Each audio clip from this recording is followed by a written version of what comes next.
This message comes from Greenlight. Ready to start talking to your kids about financial literacy? Meet Greenlight, the debit card and money app that teaches kids and teens how to earn, save, spend wisely, and invest with your guardrails in place. With Greenlight, you can send money to kids quickly, set up chores, automate allowance, and keep an eye on your kids' spending with real-time notifications. Join millions of parents and kids building healthy financial habits together on Greenlight. Get started risk-free at greenlight.com/Wondery. This is a mini meditation guided by Bombas. Repeat after me. I'm comfy. I'm cozy. I have 0 blisters on my toes. And that's because I wear Bombas, the softest socks, underwear, and t-shirts that give back. One purchased equals one donated. Now go to bombas.com/Wondery and use code WONDERY for 20% off your first purchase. That's bombas.com/Wondery and use code WONDERY at checkout. In 1973, the New York City Police Department created a hostage negotiation team. He's not up against the gun. He's up against the man's mind. When you're defusing a human bomb, it's the same as when you're taking apart a real bomb. If you skip a step, it's going to blow up right in your face. Talk to Me tells the high-stakes true story of the world's first hostage negotiation team. It changed policing forever. Talk to Me.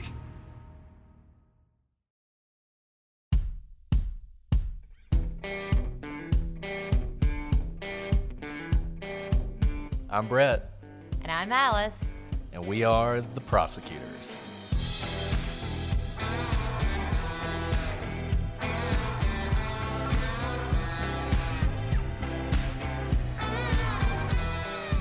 Today on The Prosecutors, when a college student was raped and murdered in her dorm room, police arrested a suspect who pleaded guilty. But did he act alone?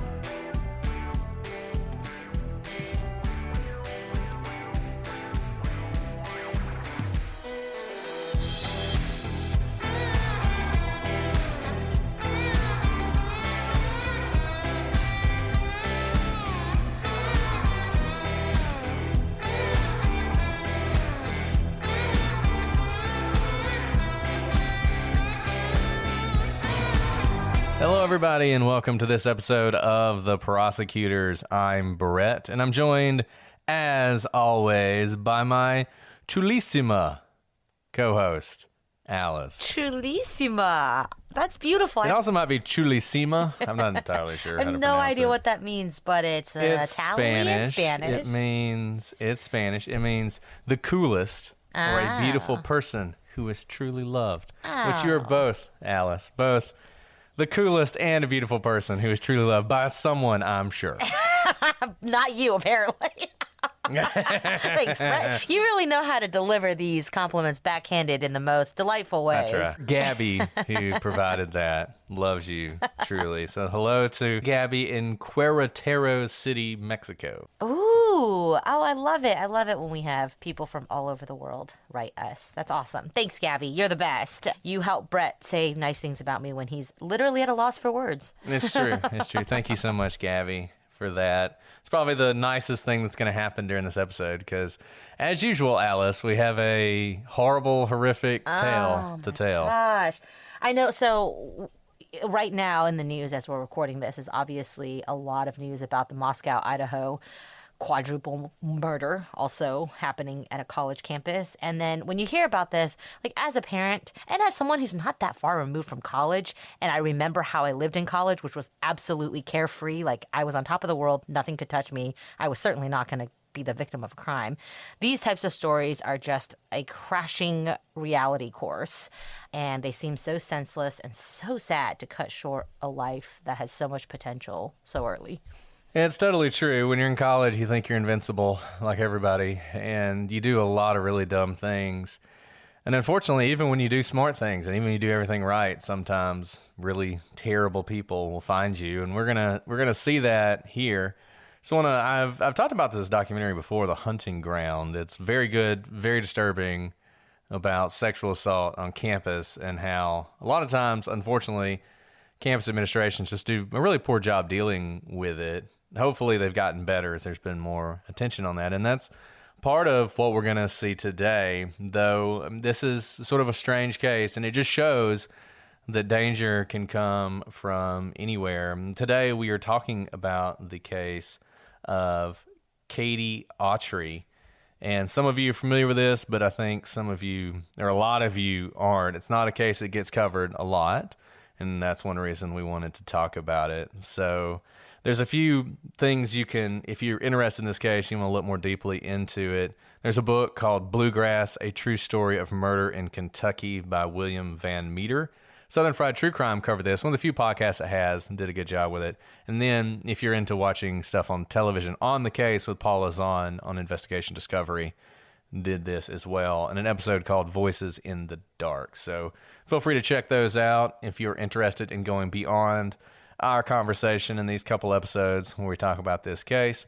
I do want to say Happy New Year to everybody. This is our first episode of the new year. We are recording it right before Christmas, so Merry Christmas to you as well. But you'll be getting this as our first episode of 2023, Alice. Hard to believe. Oh, man. Hard to believe. Started this podcast in 2020. Now it's 2023. We're still going strong. That is awesome. Well, Happy New Year to you guys. And what a way to start the new year with devastating true crime story. It's true. It's true. That's the one problem with true crime. It's often depressing. So let's just go ahead and dive in. So this case is going to take us to Bowling Green, Kentucky, where Western Kentucky University is located. It is also the home, and a complete aside, of the Corvette manufacturing plant. So if you have a Corvette or if you like Corvettes, it may have been made in Bowling Green, Kentucky. The Corvette Museum is also in Bowling Green. I know this because my wife is originally from Richmond, Kentucky, and when I would drive up to see her, I would always go through Bowling Green and right past the Corvette Museum. Another piece of trivia, a sinkhole opened up right under the museum. It's like the worst possible place to have a sinkhole, and like swallowed some Corvettes, like classic Corvettes. So that was No way. That was not cool. Like out of a it totally movie? did. Like out of a movie. Oh my now they were able to get goodness. them out and restore them, but Oh, wow. at the time it was a pretty big deal, and they've rebuilt it, and presumably there are no more sinkholes lurking around. But that's where we're going. I mean, you know, middle of nowhere, Kentucky. Sorry to those of you who live in Bowling Green, but it is a small little town. It's called Western Kentucky University. It's more like Central Kentucky, but there is not a lot going on in Bowling Green other than the Corvette Museum. And it's the kind of place where you might think, Alice and I were talking about this before we started recording, where you could send your kids to school and they would be safe. But unfortunately, like anywhere, tragedy can strike in Bowling Green as well. And when firefighters responded to a report of a fire at one of the dorms on the campus of Western Kentucky University, they could never have imagined what they'd find. A young woman was on fire. So they're called to this dorm room. They're expecting, like everything else, if you've been in college, you know, everybody's lighting candles, they're cooking on the hot plate, they're doing all sorts of stuff they're not supposed to do. And half the time you have the fire truck show up to put out somebody's grilled cheese sandwich. And that's what they're expecting to find here. They're not expecting to find some kind of tragedy, but very quickly they realize this is far worse than anything they could have imagined. So they find this young woman, she's on fire, and she is literally on fire. The firefighters, they pull her from her room, they put out the fire in the grass outside, and she is rushed to the hospital. She is still alive, but she has suffered terrible burns, 3rd degree, and what's described as 4th degree burns. I didn't realize you could have 4th degree burns. I thought 3rd was as far as it went. They take her to the hospital. And frankly, the doctors who treated her there, it was pretty obvious she wasn't going to survive. But they did everything they could to give her a chance. They put her on a helicopter and they sent her to one of the finest medical facilities in the country, Vanderbilt University Medical Center, which we've talked about before in not a great light. But in this one, they have one of the finest burn centers in the world. So this was the place to go. And they did everything they could there, but despite their best efforts, the damage was just too great. It took 3 days, but she would eventually succumb to her injuries. And the woman we're talking about, the victim, was Melissa Katie Autry. She was an 18-year-old freshman at Bowling Green. And Katie had had a rough life. She never knew her father, and her mother wasn't very present in her life. She had a younger sister who described Katie as a mother figure to her, which is less comforting when you realize that Katie wasn't even 10 years old at the time. You know, when she hit 10, she and her sister were put into foster care. They really didn't have parents around, and at such a young age, Katie took on the maternal figure in protecting her younger sister. And in this, she was lucky, because not everyone who enters the foster care system, you know, enters a good situation, but she did end up with a family that loved her and supported her, and her birth family would eventually become an important part of her life too. But that's a rough start to life. And it wasn't all, you know, rainbows after she found this foster family, because her foster parents were strict. And not unlike many kids who come from strict households, when Katie tasted the freedom of college, she went, well, a little wild. And that's really, I mean, honestly, Brett, that's not just people who come from strict households. I think freshmen in general are known for testing all their limits, because this is the first time no one's telling them to go to bed. No one's telling them what they can and cannot drink or eat or hang out with. And really, kind of like almost every college freshman that I've ever encountered, she liked to drink and party, and she developed a reputation for promiscuity, though at least some of that had more to do with the fact that she dated Black men on a campus where plenty of people still looked askance at that. So we're kind of seeing a picture of who Katie is, and that's that. If you're watching this on YouTube, you see a picture of her. She's beautiful. She's a beautiful young 18-year-old freshman. And just looking at her, you wouldn't know that she's had a tough life. You know, nothing about her screams early childhood trauma. But I think knowing that is helpful to get a full picture of all that she had overcome. And when you become a mother figure at 10, I would absolutely expect when you're 18 and moved out of the house and no longer having to be a mother at age 10, basically, that you finally get to be a kid. And in a lot of ways, and a lot of freshmen do this, she was getting her first taste of like childhood. It's not just your usual 18-year-old go crazy freedom. I think she'd had a really trying start to her life, and this was her chance to finally be a kid. I think she hadn't had a chance to do up until this point. And fairly or unfairly, you hear this all the time, but guys in college who, either date a lot of girls or maybe sleep with a lot of girls, maybe are known as studs, but if a female does the same thing, oftentimes the reputation is negative. Not that they're a stud or amazing, but that maybe they are promiscuous. And it sounds like that was at least the reputation that Katie was developing, whether fairly or unfairly. And I think in a lot of ways, Katie was a woman amongst children. I think she had to grow up a lot faster than a lot of these other kids who were there, who probably, frankly, never really dealt with any adversity in their lives. And they're going to college, and they're still sort of naive and everything else. And frankly, I just think she was somebody who knew what she wanted and was ready to start living her life, and had dealt with enough tragedy and pain and difficulty that if she wanted to have a drink, she was going to have a drink. If she wanted to have a party, she was going to go to a party. If she wanted to date multiple people, she was going to do it. And that was the way she lived her life. But Kentucky is basically a southern state. It's sort of a small southern college. People talk, people judge, and there was some of that going on here. And I think it's important to know all this about her. I mean, I don't know, is this relevant to what we're going to talk about? Maybe, maybe not. But I think it does sort of show a few things that are going to happen. Number one, a relationship she's going to develop with a friend who doesn't judge her. And we're going to talk about her in a second. And just sort of the way that all of this is going to go down. And unfortunately, some comments that we're also going to talk about by some university administrators who kind of use this to almost blame Katie for what's going to happen, which wasn't in any way her fault, even to the extent of some things we're going to talk about. But anyways, and I know some of you are probably surprised by the white girl dating black guys would be a problem. And that's just the way some people still are that way. It doesn't matter how far we go. Interracial dating still bothers some people. I've seen it in my life. Alice, I'm sure you've seen it in yours. And it was something Katie had to deal with. And frankly, I think it was something Katie just didn't care what other people thought about this. She was going to live her life the way she wanted to live it. And her first roommate she was with didn't like the fact that she was dating black men and would eventually actually leave and move out. But because of that, Katie met probably her best friend in her life, a young lady named Danica Jackson. And Danica, she was mixed race herself. She certainly didn't care who Katie dated or what Katie did, and they immediately hit it off. They became very close friends, even if Danica didn't like one of the boys Katie was dating, a man named Maurice. Now, it wasn't that Danica had any problem with the fact that Maurice was a black man. She had another reason that she wasn't too happy about that. Maurice had a girlfriend at the time, so she didn't like that. That's a pretty good reason not to like it. She's looking out for her girlfriend. She's looking out for her girlfriend, but I knew a lot of people who dated a lot of people in college, so I'm not going to judge Maurice on this one either.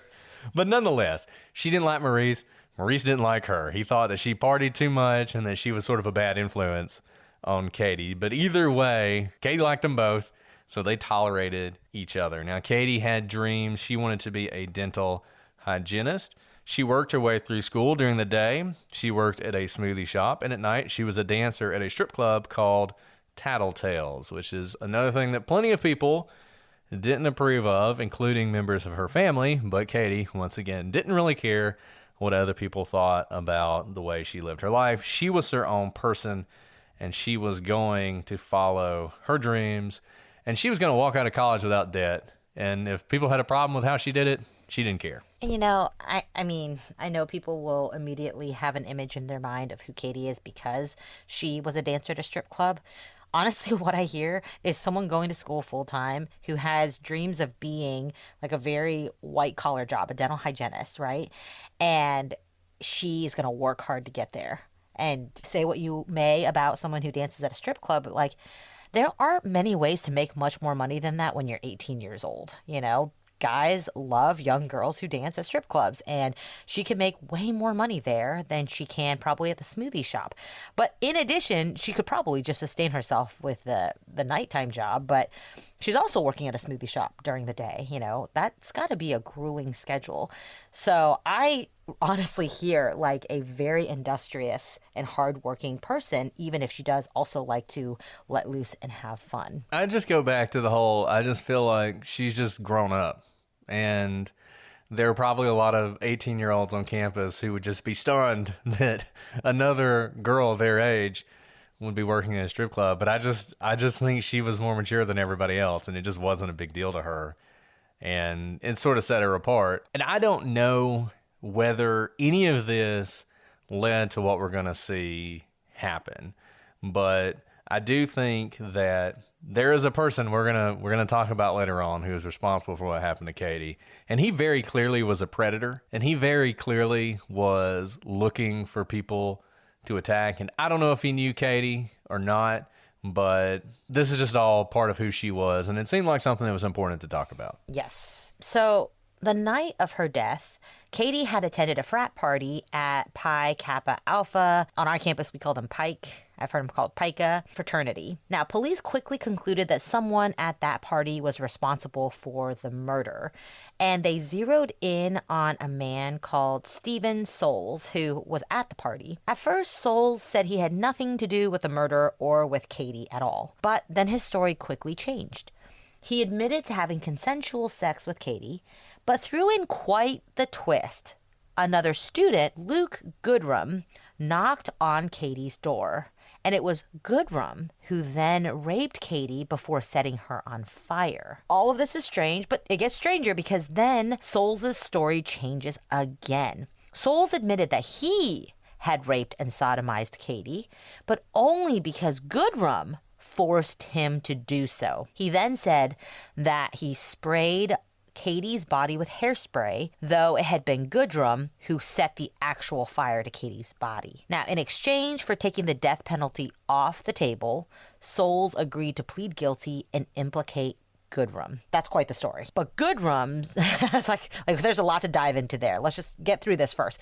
Goodrum's trial didn't go well for the prosecution. Souls' changing story was used against him. I mean, as fantastical as that story is and as bad as it makes Goodrum seem, it does not help when your leading witness on the prosecution changes his story multiple times and is part of the crime as well. And so other than Souls and some jailhouse informants who said Goodrum had confessed, the evidence honestly was thin for the prosecution, and Goodrum was acquitted at trial.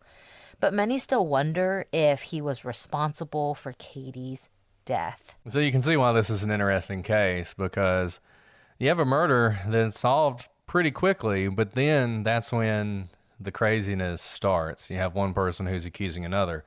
You have a trial that results in an acquittal, which is an amazing thing in of itself, just because when you think about how vicious this attack is and how terrible it is what happened to Katie, it's sort of commendable that you had a jury that didn't just sort of convict out of hand. They didn't just say, this girl needs justice, this guy's been accused, he must have done it, we're going to convict. As we walk through this, you're going to see the holes that were in the prosecution's story, and you're going to see how clever Stephen Soules is.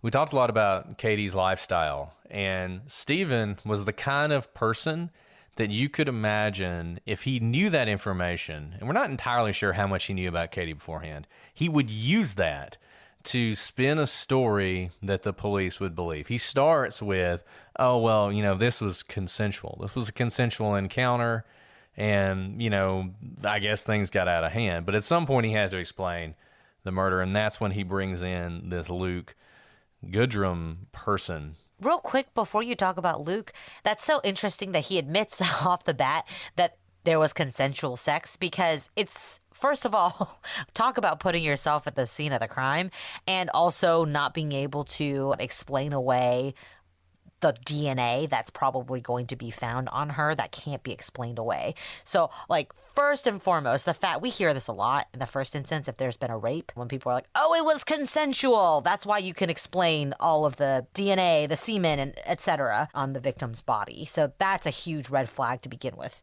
Yeah, it really is. It really is. And I don't know. Like I said, we're going to walk through every aspect of this case, but it's sort of amazing to me that the police believed this story, that the police believed it was someone other than Stephen. I mean, Stephen, he puts himself there.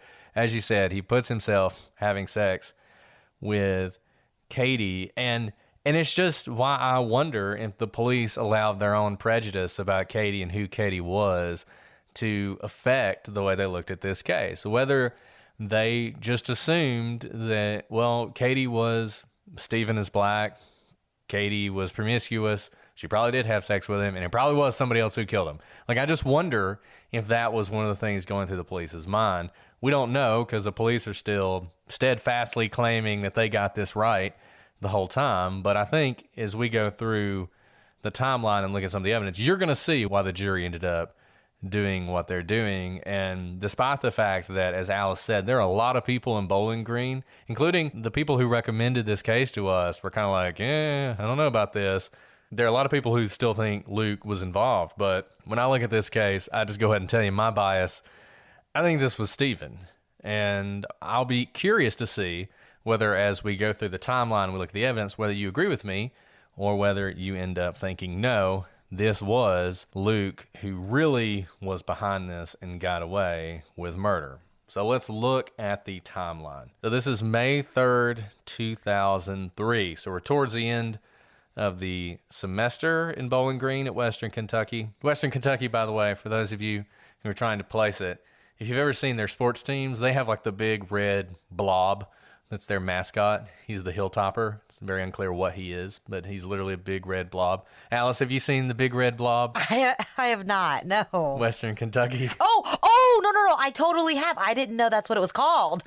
One of the most famous mascots that nobody knows what it is or where it's from, the Western Kentucky Hilltopper red blob. So anyway, so May 3rd, 2003, class is coming to an end. People are partying, they're having a good time, and that's what's going to happen today. So it's during the day, Katie and Danica, they're hanging out, they're taking a nap, they're going shopping, they're doing all the things that you do when you're in college, and you get to do things like take a nap in the middle of the day before going out for a party later on.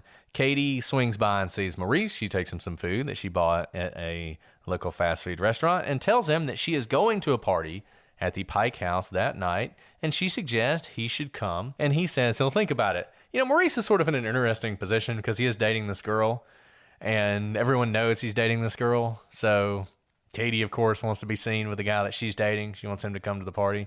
Maurice probably has some second thoughts about that. But nevertheless, she's trying to get him to come out, do the boyfriend thing, come with me to the party. And he says, I'll think about it. So the day sort of continues. Katie and Danica pregame, and when they pregame, they go hard. They're in one of the dorm rooms down the hall, and they're drinking a mixture of Everclear and Sprite. Ooh, Alice, have you ever had Everclear? Like barely. I think I smelled it and Barely. it burned all the nose hairs off my nose, and I was like, no, thank you. So I have an Everclear story, which I'll go ahead and Of course tell. you do. So when I was in law school, I had this friend, Jewish guy who'd spent a lot of time in Israel, and he invited me over to his apartment, and he had this drink that he had learned how to make in Israel. It was called a Polish butterfly.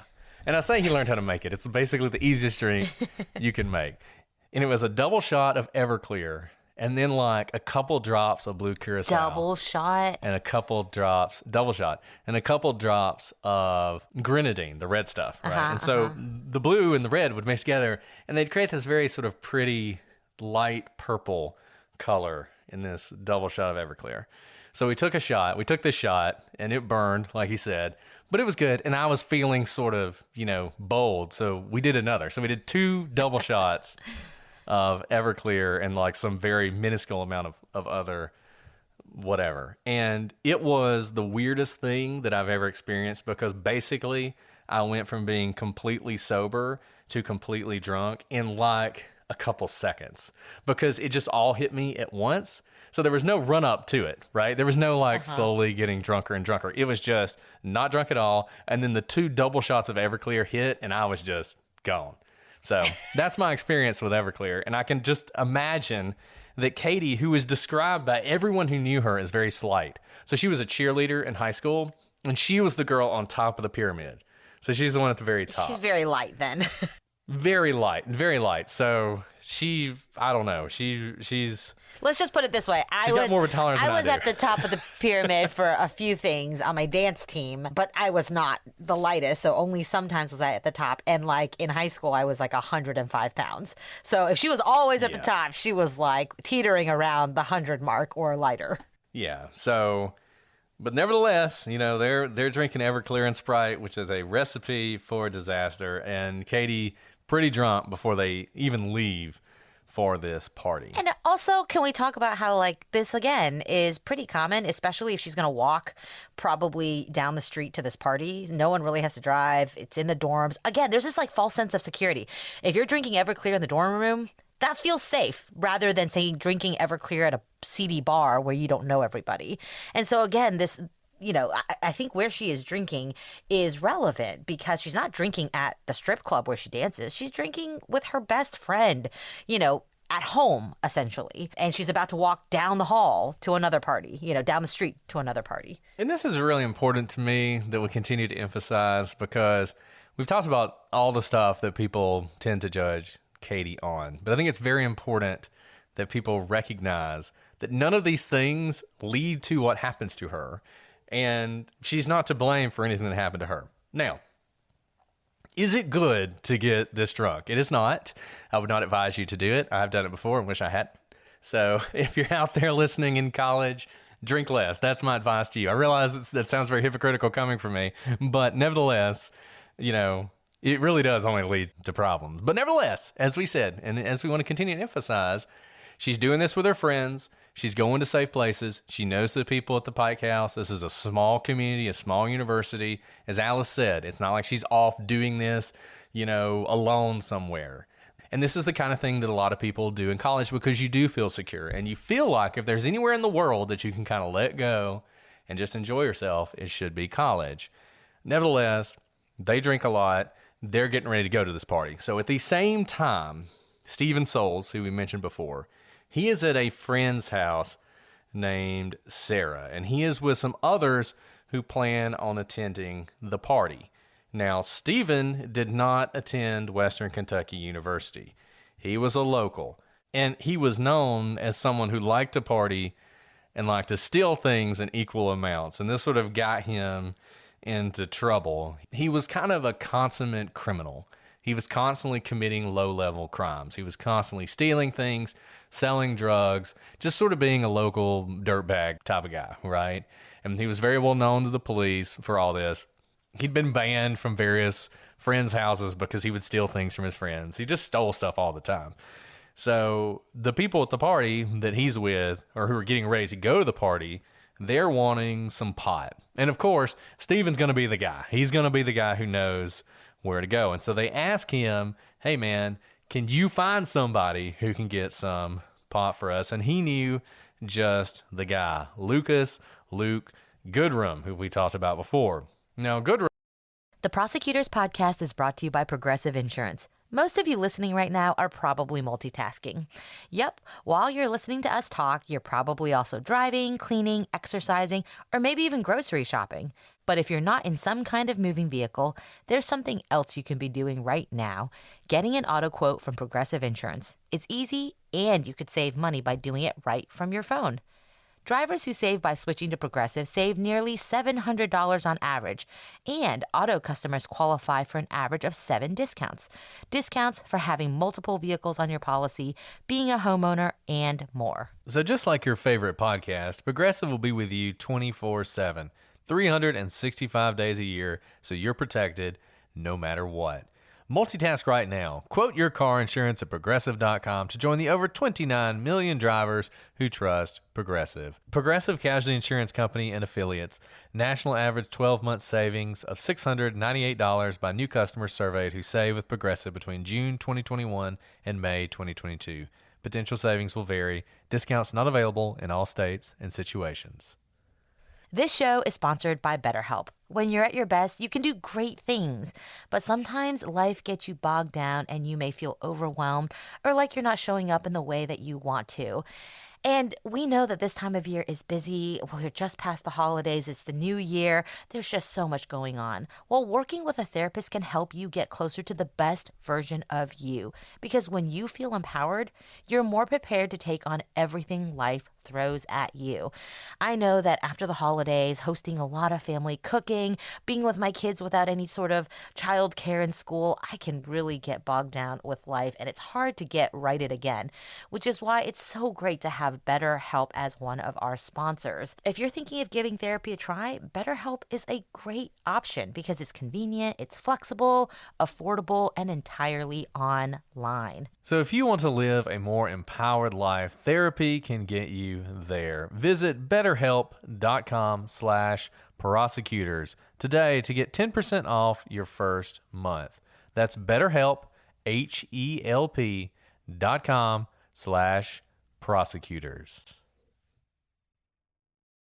From is a self-proclaimed loser. That's what he likes to call himself. He sells pot and some cocaine on the side to finance his relaxed lifestyle. He just likes hanging around Bowling Green, doing nothing, playing video games all day, partying all night, and he sells drugs to sort of keep this going. Now, there was really no reason that he should have to do this.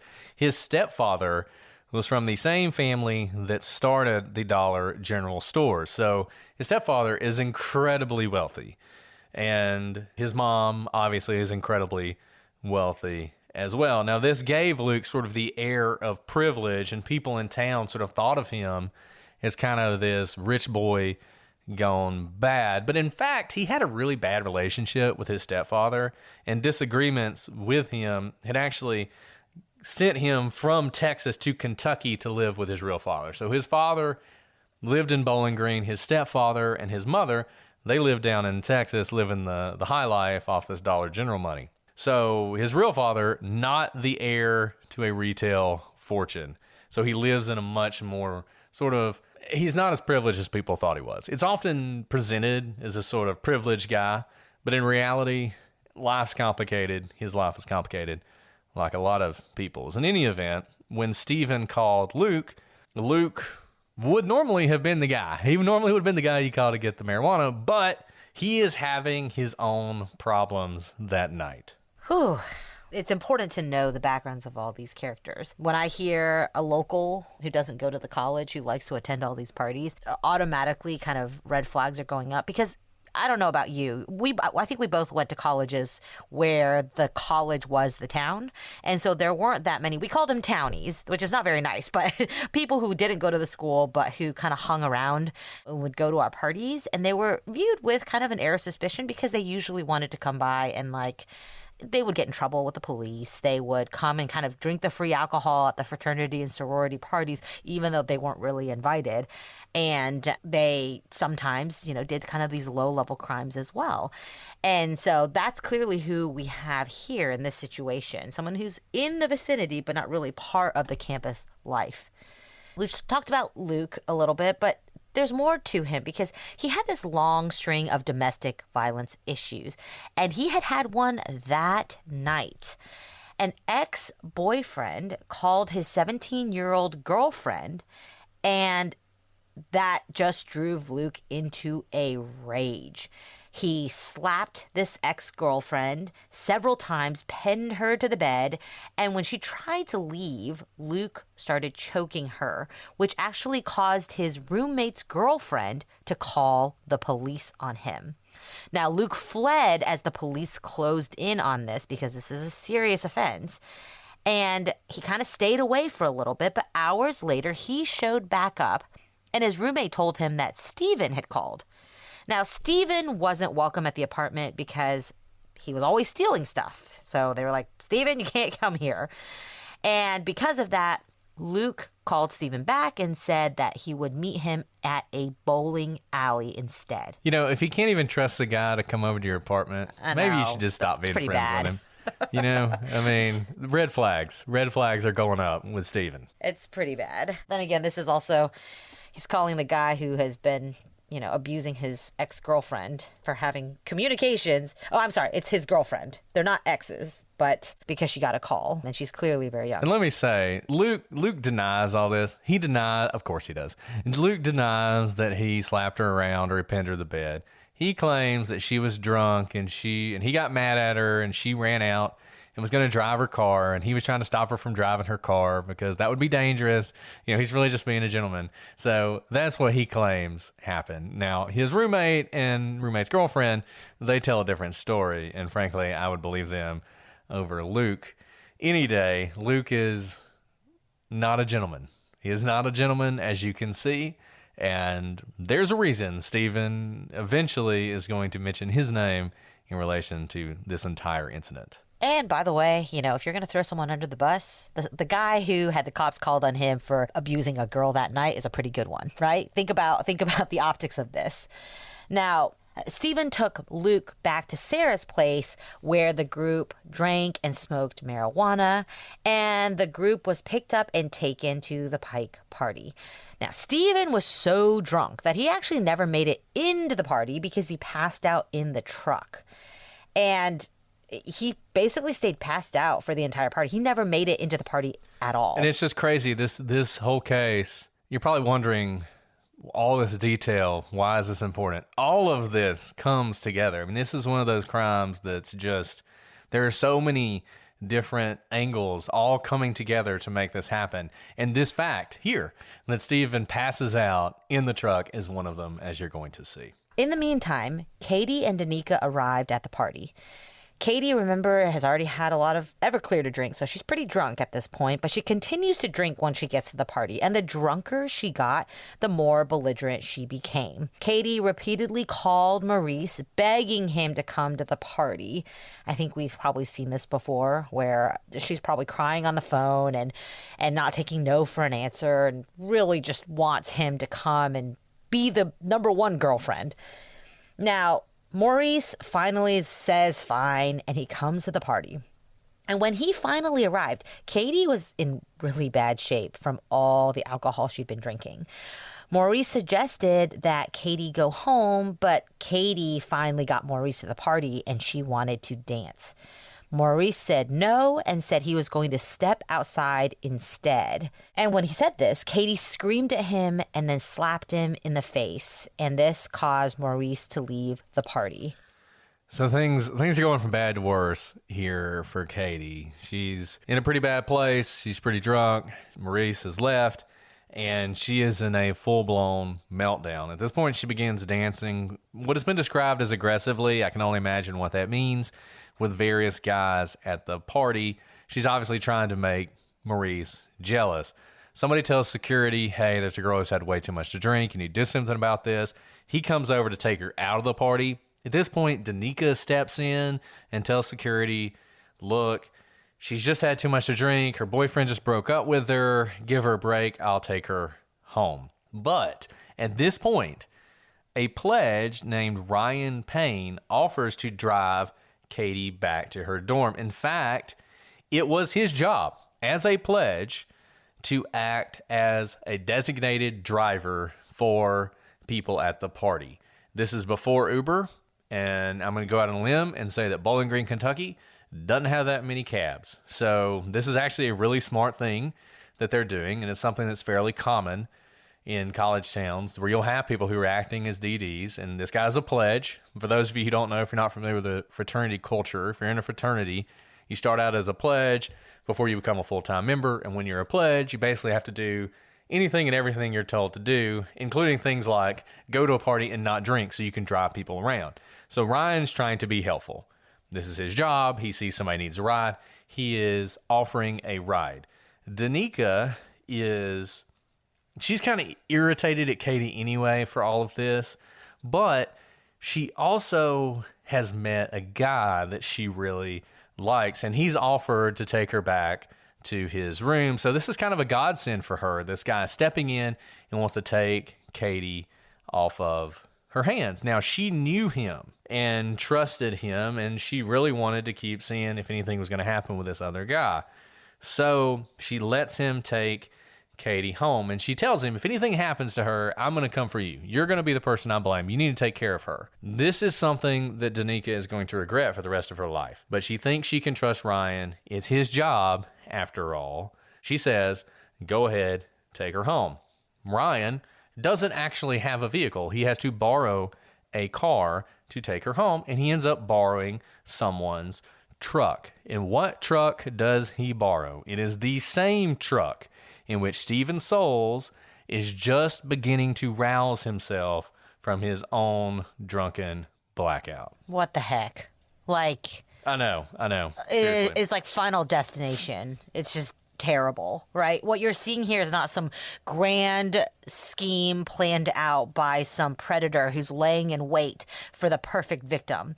It is like a regular drunken night, heartbreak, typical 18-year-old stuff. And this guy who happens to be in the back of a truck passed out. He didn't plan to pass out in this particular truck. He wanted to go to a party. And this is the truck that the designated driver borrows to drive Katie home. It just seems like so tragic. And once again, if you're trying to blame Katie for this because she was so drunk, it doesn't matter. It wasn't the fact that she was so drunk. If she had anything to drink and she wants to get a ride back, she's taking a ride with the designated driver. She's doing the right thing. And yet it is going to lead her into this trap. And some of you, I don't know what to think about this. I think it just depends. Pledges, it's, a less nice word for it is being hazed. You've probably seen news articles about fraternities hazing their new members. That's what pledges do, right? They do whatever the older brothers ask of them, and they have to do it. Now, typically, I would think that the pledges, if they're the DD, would have a car, but you're asked to be a pledge no matter your circumstances, whether you have a car or not. And so this does happen where you may not have a car. Your job is literally just to be the not drunk person in case the police come knocking on the door, or, they're like, turn down the music, or we're really going to come send the squad car down, that sort of thing. So you're kind of an all-purpose catch-all. It's like you have to be the adult in the room. And I just wonder how it was this car that he was able to borrow. Now, on May 4th, 2003. So this is like going past midnight into the early morning of May 4th. Between 1:30 and 2 a.m., the desk clerk at the dorm sees Katie returning to the dorm, and she is alone at that time. Outside, Ryan, who had driven Katie back home, is watching, honestly, he's doing a great job, to make sure Katie makes it inside the dorm because she is very drunk. Then the passenger side door opens and Steven scrambles out of the truck. And he says, I'm going to go holler at her. Now, Ryan was supposed to deliver Steven to another dorm because, remember, Ryan's the designated driver and Steven is clearly way too drunk to be driving. And Steven is not in Katie's dorm. So Steven was supposed to go to another dorm where he was planning to stay the night because he doesn't actually go to this school. But Ryan actually can't wait on Steven after he climbs out of the car. We've probably all been in this situation where like a drunk friend rouses, gets a second wind, and they just start doing their own thing and you can't really control them because Ryan has other people he needs to go pick up. So Ryan actually leaves and Steven makes his way inside the dorm after Katie. At 2:15, Sarah, remember Steven's friend, and Luke arrive at the dorm where Steven is supposed to be. Now, Luke takes a seat on a sofa while Sarah asks the dorm check-in girl if Steven has arrived from the designated driver. And it turns out he never did. Remember, because Ryan left to go pick up somebody else. Now, after a few minutes of discussion, Luke says he'll just go home since Steven's not there. Sarah leaves him there to go to her place where he waits on his designated driver, none other than Ryan Payne. This is crazy. Ryan's driving all over the place. And the other thing, it's really important to pay attention to these times. So 1:30 and 2, between that time is when Katie shows up. That's when Steven says he's going to go holler at her. It's 2:15 when Luke is sitting on a sofa in another dorm trying to find Steven because Sarah wants to get him, but he's not there. Luke's going to go home, so he's waiting in the dorm for Ryan Payne to show up. So that's at 2:15. At 2:26, Danica calls Katie to check on her, and Katie answers. And it's obvious to Danica that she's almost passed out. And she says that basically it sounds like she's face down on her pillow talking into the phone. We've all been there. You can imagine how this is going. Danica asks her if she's okay. She says she is. She says that she's made it back to the dorm room. But at that moment, Danica hears a door shut. And Katie says somebody just came into the room and that she's scared. This whole case is kind of crazy. I mean, this part is just wild. Like, first of all, Danica's a great friend. Really. I mean that. Like, I have sent many of friends home with a designated driver or in, like, the campus shuttle who I know is very drunk, and I have not called to follow up. So Danica is doing all the right things here. And I get that Danica sort of blames herself for this because she let her go home without her. But I agree with you 100%. I think Danica is doing everything you could expect of a good friend to do. And in fact, Katie has made it home. And that's a really important thing. Danica sent her with Ryan, and Ryan got her home, and she's home. She should be safe. She should be safe. She's in her room. But at that point, Danica hears this door open. She hears it close. And Danica actually tells Katie to give the phone to whoever it is who's just walked into the room, which she does. So she hands the phone to this person. And this person says, "I'm the guy who brought her home." Which is a little weird because Danica knows who it is who brought her home. But he says, "I'm the guy who brought her home. I'm checking on her. She got sick in the truck, and I just wanted to make sure she's okay." Now, Danica says, obviously she's okay. She made it into the room, and she tells him to put her on her side so she wouldn't choke to death if she threw up again. So she's asking him, like, roll her over so if she throws up, she won't choke. Danica then thinks, and this is really important, she thinks that she hears another male voice in the background. So at this point, Danica thinks she's talking to one person and she's hearing another voice in the background, which would put two people there. Either way, Katie takes the phone back. She says, "I just want to go to sleep. I'm going to go to sleep." And she hangs up with her. The call ends at 2:28. Oh my goodness. Okay. There's so much to cover here. Okay. At 2:35 a.m., Ryan, our designated driver, arrives at the other dorm to pick up Luke. He drives him to his car at the bowling alley, remember, where Luke previously met Steven. At 2:40, Luke stops at a gas station and buys a Coke, and there's a receipt to confirm this purchase. At 3 a.m., Luke says he arrives at his father's house where he lives. At 4:08 a.m., the fire alarm in Katie's dorm goes off. And when firefighters enter, they are shocked to find that Katie severely burned in a smoldering bed put out by the dorm sprinkler system. That's when she's rushed to the hospital, but 3 days later, she is dead. So that is the entire timeline, and a lot happens. And unlike some other cases we've talked about before, there are a lot of corresponding, collaborating evidence to support this timeline. It's a pretty tight timeline. Obviously, there are holes in between the time she hangs up, the last person to talk to her, Danica, and when the firefighters show up. But we're working with a tight timeline here, and 2:28 to 4 o'clock is really just an hour and a half. And we have receipts that can bolster where Luke is at certain times. Especially, remember, Luke's receipts show him out and about after a call where Danica heard more than one voice. She could have been wrong, it's possible, but if she were to hear two voices on the call before 2:28 a.m., it wasn't Luke. What's amazing about this, and we always do the timelines first. It's always the first thing we do. And sometimes I think we're kind of spoiling it by doing the timeline, because sometimes the timeline just tells the story. And if you just look at the timeline, certain things become obvious to you immediately. Remember, there is going to be a full-blown first-degree murder trial where Luke is looking at the death penalty if he's convicted. That is going to result from this case. When you look at this timeline, you start to think, how is that possible? We got a lot of evidence to look at, and we're going to look at that next time. But just as you walk through this, Danica's on the phone with Katie. Alice is 100% right. This is not one of those where we're having to kind of guess about times and about exactly what time happened, and we're working with estimates and all this other stuff. No, we have very specific times here where we know things happened. We know that Katie gets home 1:30 to 2 o'clock. And we know that Danica calls Katie, and she's in her dorm room at 2:26 and is off the phone with her by 2:28. And we know, assume for a second there are two people in that room. Assume Danica is correct, that there are two people in that dorm room at that time. Orion picks up Luke at 2:35 a.m., 7 minutes after this phone call ends. So even if you think there's some world in which Luke is in this dorm, which he's confirmed to be in, that Sarah dropped him off in, the one that Steven is supposed to end up in. He's in that dorm. He somehow makes his way to Katie's dorm and then makes his way back to the other dorm to be picked up by Ryan. This is only 7 minutes after the call ended.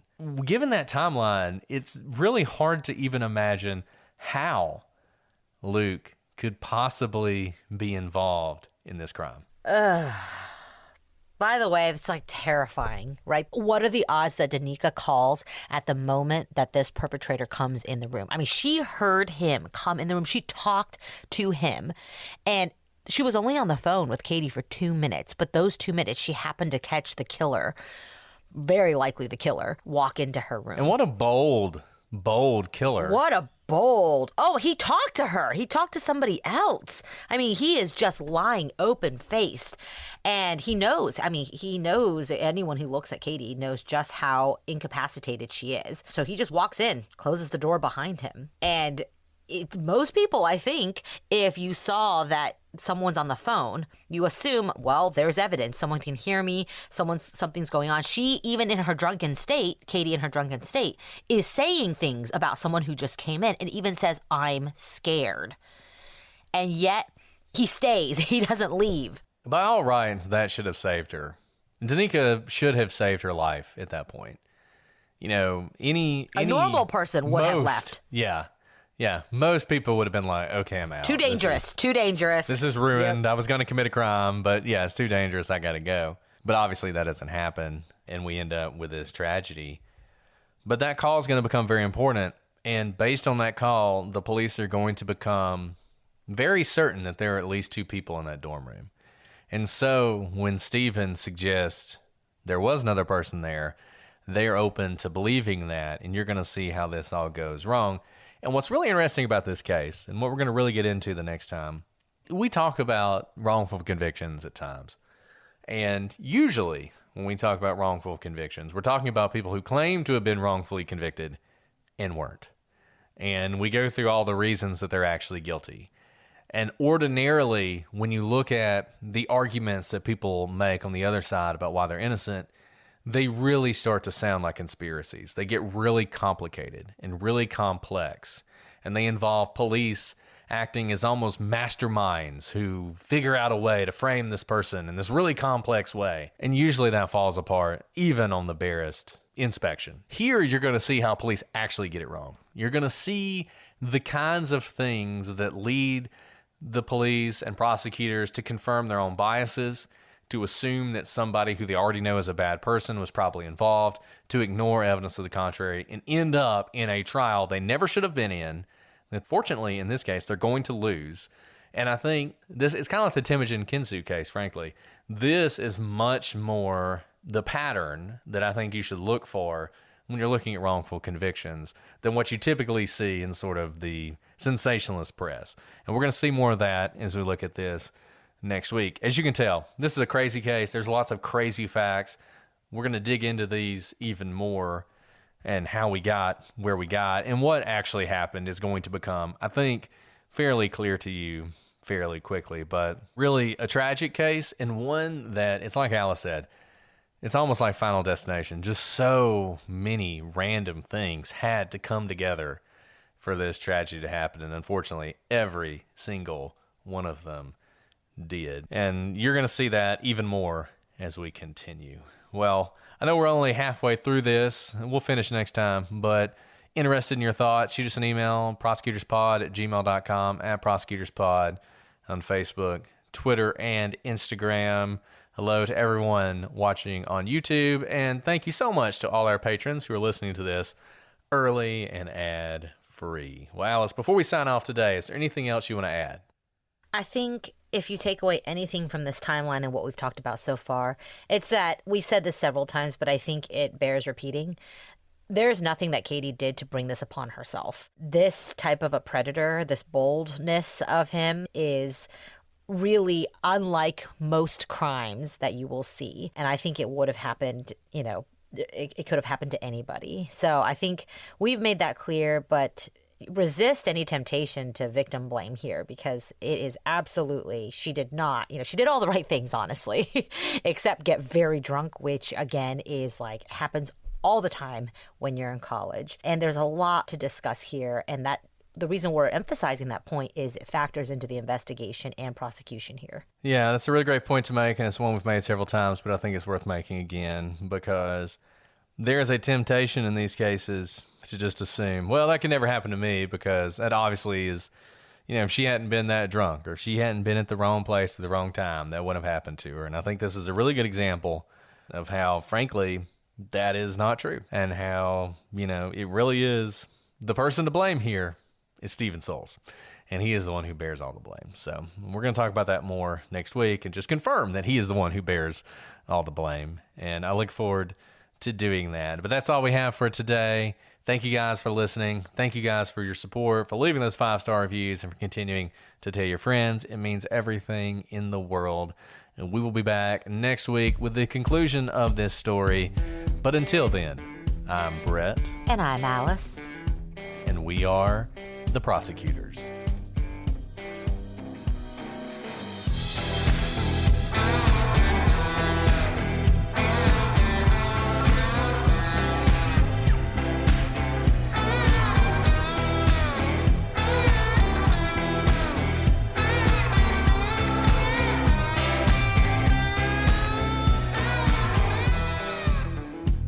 Yeah, I guess Bowling Green. I mean, it's another place. Bowling Green's the kind of place middle of where nowhere. this kind of stuff doesn't Quaint. happen. There's a Corvette museum. That's where they make So Corvettes. nice. Did you know that? Bowling Green? Well, I'll mention that makes at sense. some point. That makes I'll talk sense. about that at some point. Okay, I'm ready anytime. See. Okay.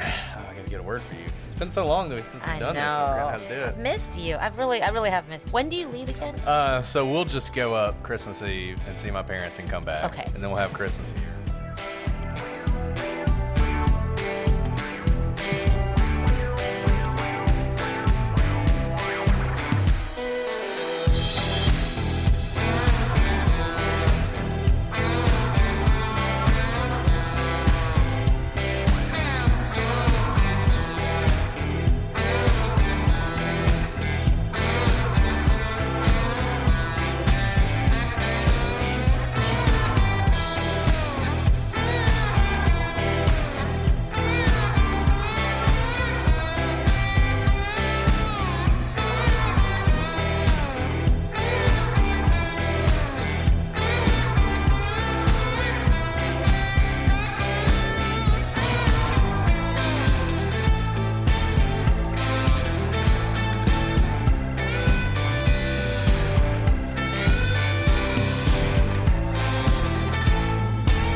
Okay, we can record every night. That way we don't have to worry about next week.